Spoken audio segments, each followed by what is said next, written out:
হরে কৃষ্ণ। গতকাল ছিল ভৌমি একাদশী। তো আমি আর আমার সোনা ছেলেটা একাদশী রেখেছিলাম, আর আজকে গোপালকে ভোগ দিলাম আর অন্ন দিয়ে গোপালকে ভোগ নিবেদন করেছি। তো সেখান থেকেই কিছু অংশ এখন আমি আপনাদের সঙ্গে শেয়ার করব। তো আশা করছি আমার আজকের ব্লগটি আপনাদের কাছে অনেক বেশি ভালো লাগবে। তো এই যে আমি ভোর 4:30টার সময় উঠে রান্নাবান্না শুরু করে দিয়েছিলাম। তো প্রথমে আমি পায়েস, তারপরে দুধ লাউ আর মুগ ডাল এটাই রান্না করে নিয়েছিলাম, কারণ এগুলো একটু দেরি লাগে রান্না করতে, তার জন্য। তো তারপরে আমি ভাজা আইটেমগুলো করে নিচ্ছি একটু বেশি তেল দিয়ে, যেহেতু ভাজা আইটেম একটু বেশি তেলে করলে ভালো হয়, আর বাকি তেলগুলো দিয়ে আমি পরে রান্নাগুলো করে নিতে পারবো। এই জন্য আগেই যে ভাজাগুলো ভেজে নিলাম, প্রথমে লুচি ভেজে নিলাম, তারপরে এই যে ঝিরিঝিরি করে আলু ভেজে নিচ্ছি, এরপরে বড়া ভেজে নিব। আর আমি কিন্তু সব কিছু অল্প অল্প করেই আয়োজন করেছি, যেহেতু আমি আর আমার সোনা ছেলেটা বাসায়, ওর বাবা হচ্ছে কাজে জার্মানিতে। আর এইখানে প্রচণ্ড বৃষ্টি হচ্ছে যে আমি কারো বাসায় প্রসাদ পাঠাবো এরও কোনো অপশন নাই। সৌরনীলের বাবা বাসায় থাকলে তবুও বা পাঠানো যেত।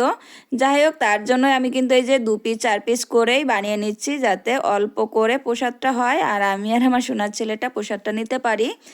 এরপরে এই যে বড়া ভেজে নিচ্ছি, বড়ার ঝোল করব। আর কিছু বড়া আমি ভোগের থালায় দিব, আর গোপাল কিন্তু বড়া ভাজা খেতে পছন্দ করে। তো তারপরে যে আমি অন্য একটা চুলায় দেখুন পোলাও রান্না করে নিচ্ছি, একটু তেল দিয়ে দারুচিনি এলাচ তেজপাতা ভেজে তারপরে চালগুলো কষিয়ে নিলাম। এরপরে এই যে গরম জল দিয়ে দিলাম।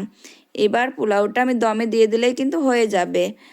আর অন্য চুলায় এই যে বড়ার ঝোল বসিয়ে দিয়েছি, পুরন ভেজে নিলাম, এরপরে আলু ভেজে নিলাম, এরপরে এই যে একটু মশলা দিয়ে কষিয়ে নিলাম। কষিয়ে নিয়ে তারপরে যে বড়াগুলো দিয়ে দিচ্ছি, ভেজে রাখা বড়াগুলো দিয়ে একটু নেড়ে চেড়ে জল দিয়ে দিলাম।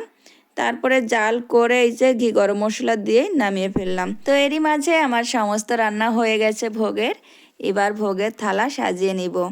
তো ভোগের থালা সাজিয়ে অলরেডি কিন্তু আমি ঠাকুরের সামনে এই যে দিয়েও দিয়েছি। তো এইখানে আমি কয়েক রকমের ভাজি করেছি, 5 রকমের। আর এইখানে করেছি শাক ভাজি, তারপরে চচ্চড়ি, লাউ ডাল, তারপরে ব্রোকলির রসা, বড়ার রসা আর বাঁধাকপি। তারপরে করেছি পায়েস গুড় দিয়ে, আর করেছি দুধ লাউ, লুচি, তারপরে এই যে ফল দিয়েছি ঠাকুরকে। তো এইগুলোই ছিল আমার গোপালের ভোগের আয়োজন আজকে।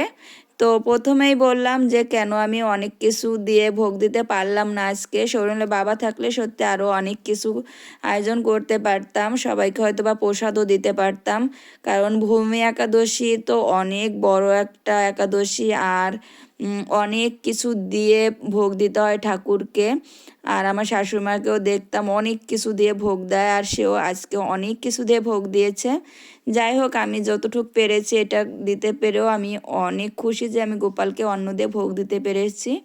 আর এই যে পাশে আমার ছোট্ট গোপাল ঘন্টা বাজাচ্ছে, তারপর এই যে প্রণাম করে নিল, আরও একদম টান টান হয়ে প্রণাম করে এখন ঠাকুরকে দেখি। আর আমি এদিকে ভোগের থালা নামিয়ে ফেলেছি, এখন আমার সোনা ছেলেটাকে ভোগ খেতে দিয়ে দিব। তো বন্ধুরা, এই ছিল আমার আজকের ব্লগ। কেমন লাগলো কমেন্টে জানাতে ভুলবেন না, আর অবশ্যই কিন্তু জয় গোপাল লিখে যাবেন। আর এই যে আমার সোনা ছেলেটা দেখুন কি সুন্দর করে প্রসাদ খাচ্ছে নিজের হাতে, ও সব কিছু নিয়েই বসে গেছে।